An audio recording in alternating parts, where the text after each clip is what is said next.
A remote valley in old Europe hides the overgrown ruins of a forgotten stone empire, older than any kingdom alive.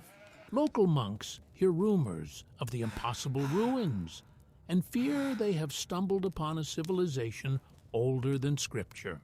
The abbot secretly sends a lone rider to Rome, begging the Pope for guidance about the ancient city. In Rome, the Pope hears the first whispered report that a 3,000-year-old empire may still haunt Christendom's foundations. The Pope summons his most trusted advisor, the high priest, to judge whether the ruins threaten the Church's power.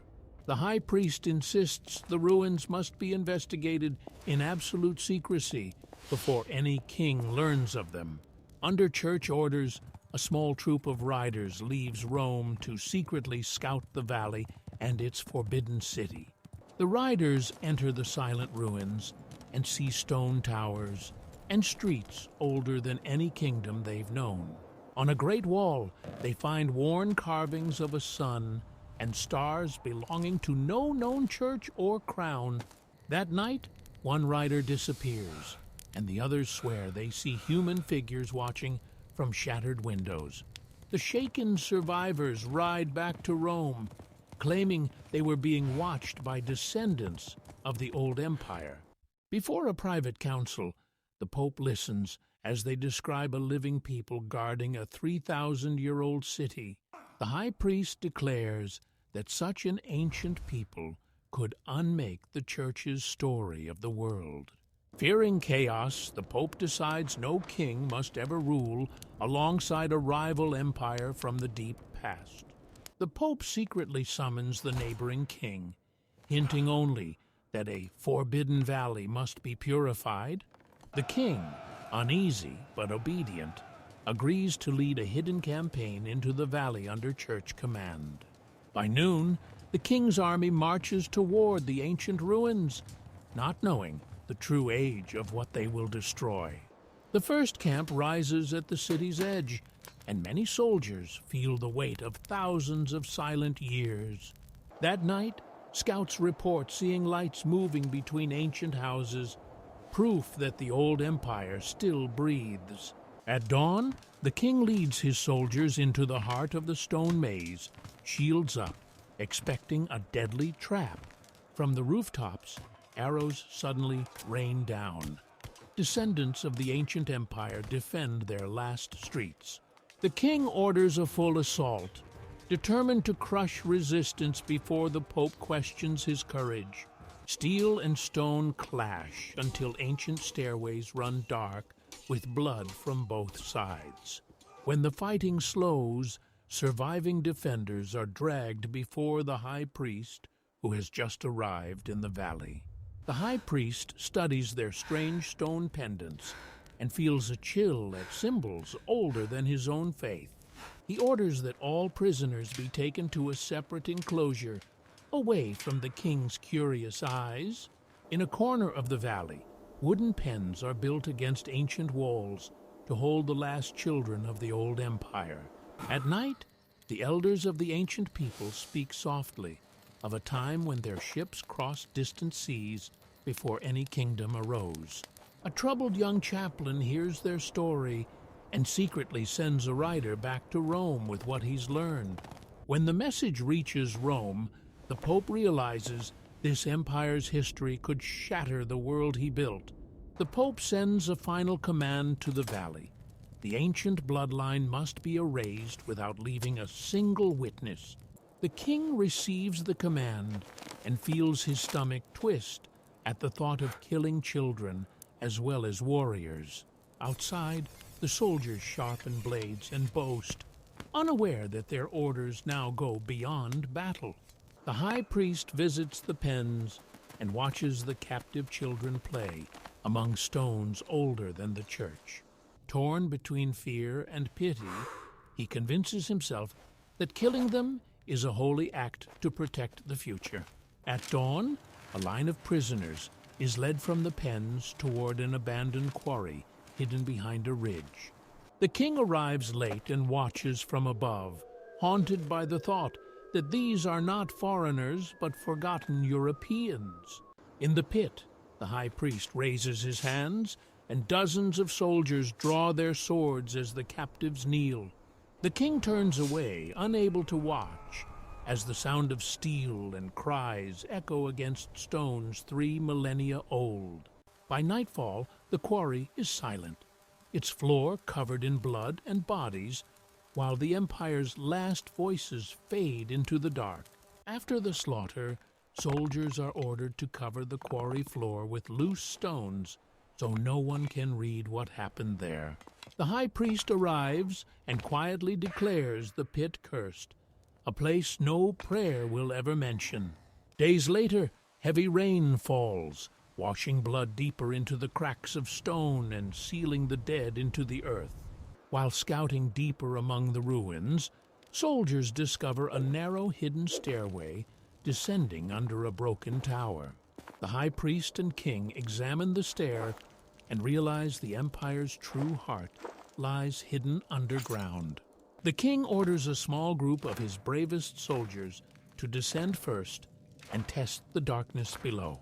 The torches reveal long tunnels lined with ancient stone blocks, cut more precisely than any castle they know. Deeper in, they hear the echo of running water, proof that the old empire built a city beneath the earth. At last, the tunnel opens into a vast underground hall filled with silent stone dwellings carved from the rock. The king and high priest descend together and gaze upon the underground capital of a 3,000-year-old empire. From the shadows, men and women of the old empire step out, weapons lowered, but eyes burning with defiance. An elder leader of the underground people steps forward and raises a hand, signaling a fragile pause in killing. In hushed gestures and slow words, the elder explains that their empire existed long before the church or crown. The elder claims their ancestors recorded the first laws and mapped the seas before any kingdom had a name. The king feels shaken, realizing these people are not invaders, but the buried roots of his own land. The high priest warns him that if the world learns of this older empire, the church's story of creation will crumble. The high priest returns to the gathered underground people and demands they accept baptism and abandon their old ways. The elder refuses, swearing to guard the last memory of the empire rather than live as a lie in the new world. Furious, the high priest orders soldiers to seize the elder and prepare to purge the halls. The king drags the high priest aside, arguing that a massacre underground will stain his soul and his kingdom forever. That night, the high priest secretly sends a rider to Rome, accusing the king of weakness and disobedience. In Rome, the Pope reads the report and decides the king must be overshadowed by holier, more ruthless warriors. The Pope blesses a small order of fanatical knights and sends them to replace the king as true instruments of God. Weeks later, the holy knights arrive at the valley, their cold discipline unsettling even the hardened soldiers. The high priest greets them with relief, quietly telling their commander that the king's doubts must not slow the cleansing. The king watches the meeting from a distance and realizes his authority over the valley is slipping away. In a heated council beneath the earth, the knights demand a plan to trap and burn the underground city. While they discuss fire and smoke, the king secretly decides to save at least a few children of the ancient bloodline. Late at night, he slips into the pens and quietly chooses a handful of children to follow him into the dark. He leads them through a forgotten crack in the ruins to a narrow goat path climbing out of the valley.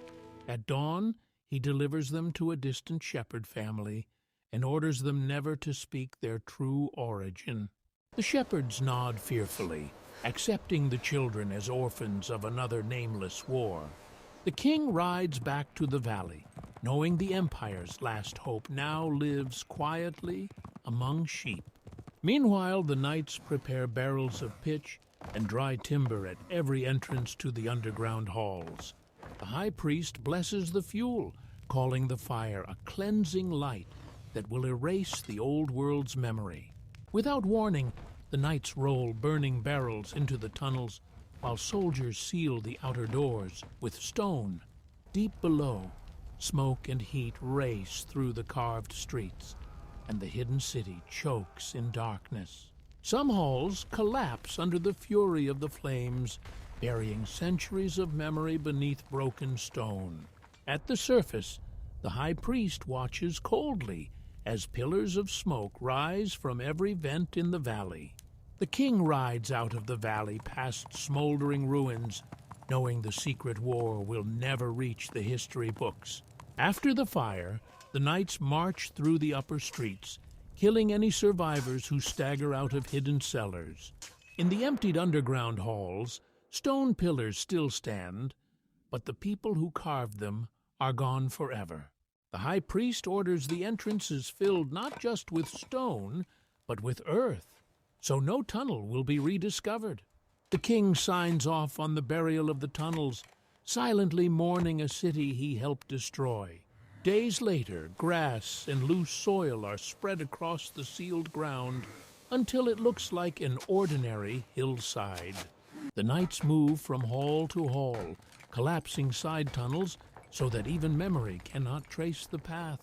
In one hall, they topple a great stone statue showing a crowned figure with no likeness to any Christian king. The high priest personally inspects each shattered image to ensure no idol of the ancient empire survives. On the surface, the army begins dismantling the tallest ruins, using their stones to repair newer churches. The king watches as the past is literally carted away to build the very faith that destroyed it. In a nearby village, villagers are told nothing of the empire only, that the church is correcting a dangerous heresy. The high priest returns to the monastery that first summoned Rome and binds the abbot to eternal silence. The abbot nods, knowing that if he speaks, the church will erase not just the empire, but his entire order. Back in the valley, the last visible traces of the empire's streets are broken up and scattered. The knights hold a final mass on a hill above the valley, declaring the land cleansed of its secret enemy. The high priest leads them in a vow that no word of the underground empire will ever leave their ranks. As the army departs, only a skeleton crew remains to quarry stone and let nature swallow what's left. Months pass, and grass creeps into every crack where stones once traced the empire's avenues. In Rome, the Pope convenes a final council to decide how history will remember the campaign. The high priest proposes that the war be recorded only as a minor uprising of nameless heretics in a remote valley. The Pope agrees, ordering scribes to record only that the church suppressed a small, dangerous cult. The written laws of the land now speak of the church's victory, but never name the empire it erased. At a later feast, clergy and nobles celebrate the campaign, toasting a victory none of them truly understand. The king feels hollow, knowing the songs they sing are built on a silence he helped enforce. In private, he confesses to the high priest that he spared a few children and hid them far from the valley. The high priest is horrified and warns that even a single surviving bloodline could rekindle the buried truth. But the king swears that the children will live as simple peasants, never knowing who they truly are. Reluctantly, the high priest accepts, reasoning that a buried truth without language or memory is as good as dead. In the valley, workers finish dismantling the last tower and mark the site only with a small, nameless chapel. Pilgrims someday will visit that chapel, never told it sits atop the buried heart of a lost empire. In Rome, the Pope grows older, comforted by a world that knows only his version of history. He believes the empire truly gone, its stones scattered, and its stories swallowed by his holy silence. The high priest spends his nights pacing the dark halls, haunted by the faces of those he condemned. He sometimes imagines he hears footsteps behind him, though he knows no one survived to follow. In a far-off village, one of the saved children grows into a young shepherd, dreaming of cities he's never seen. Sometimes he walks to the edge of the old road to the valley and feels an ache he cannot name. His foster parents tell him only that some lands are forbidden, and some questions anger both kings and God. He falls asleep many nights, dreaming of stone streets and pillars he has never walked. Far away, the king grows older too, his victories praised in songs that never mention the empire beneath his feet. At night, he stares into the fire and sees not glory, but the faces of a people erased so his world could stand. In the small valley chapel, priests speak of sin and salvation, never of the buried streets beneath their feet. Outside, children play in the grass, where once the empire's great forum echoed with voices. An old farmer points to a broken stone in his field and jokes that giants once lived there, but he has no real story to tell. In a nearby monastery, the high priest, now frailer, checks that no young monk studies anything about the Forbidden Valley.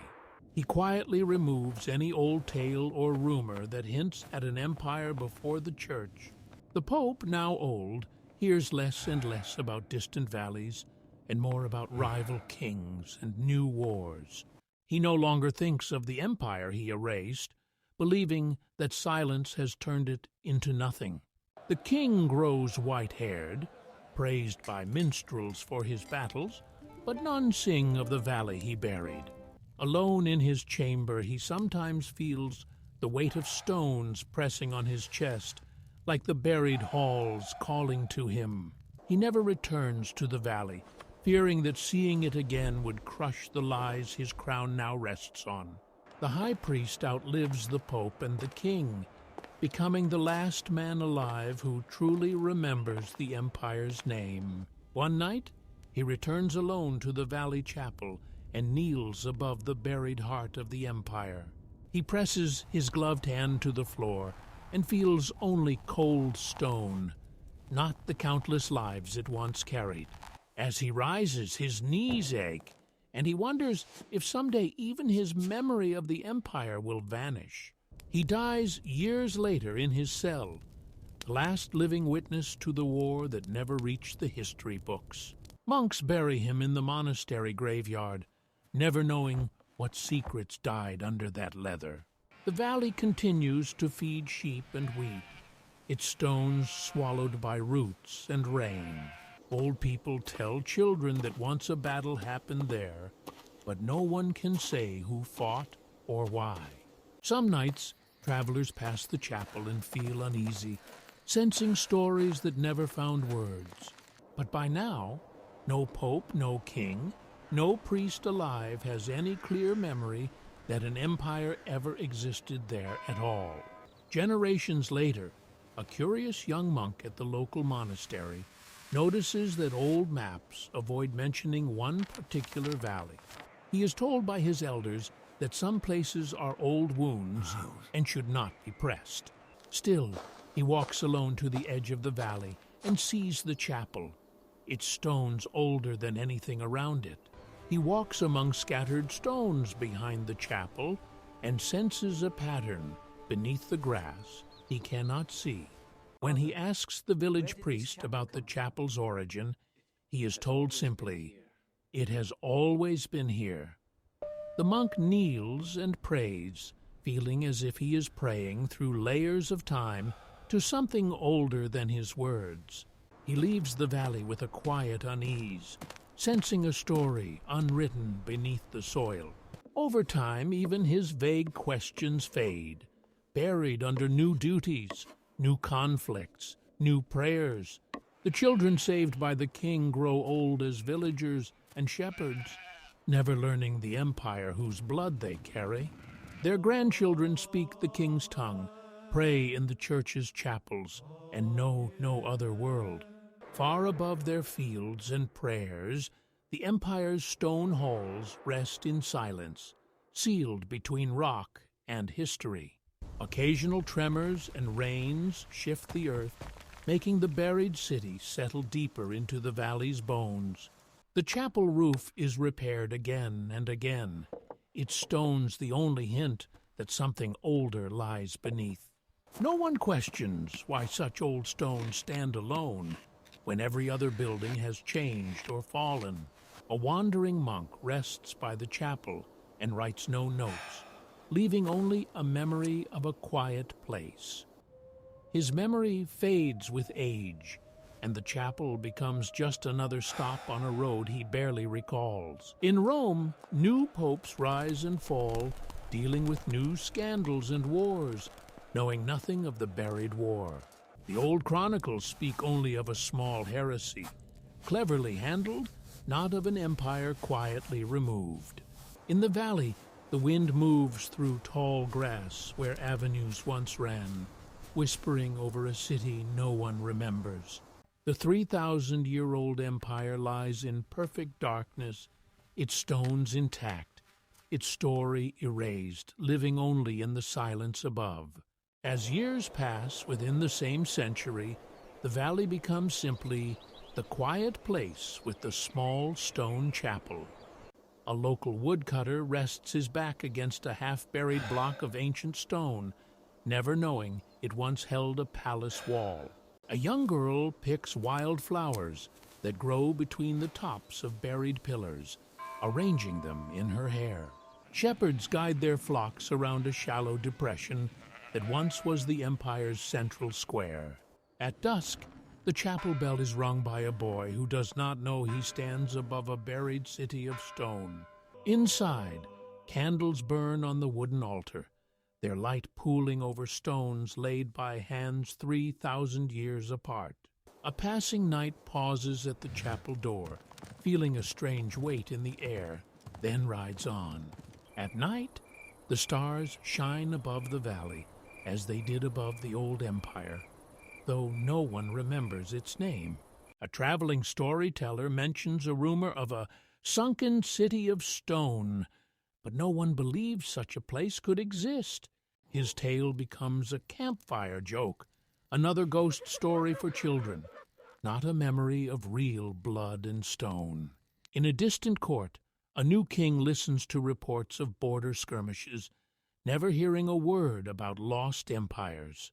The church argues with rulers over taxes, land, and power, never suspecting it once feared a forgotten rival. In the valley, life remains small and quiet. A few families, a few animals, and one stubborn, ancient chapel. A farmer digging a new well strikes a smooth stone far below, but simply finds another spot to dig. Under their feet, whole streets and rooms remain intact, filled with dust, but not with witnesses. In one buried chamber, a stone table still stands where elders once debated the shape of their world. The air is still, the darkness deep, and only the occasional tremor sends dust falling like silent ash. Above ground, a child trips over a stone in the grass and laughs, never guessing it once marked a city gate. A local priest, sweeping the chapel floor, wonders briefly why the stones are so different from those in any nearby church. He shrugs, deciding such things belong to masons and not to theology, and continues his work.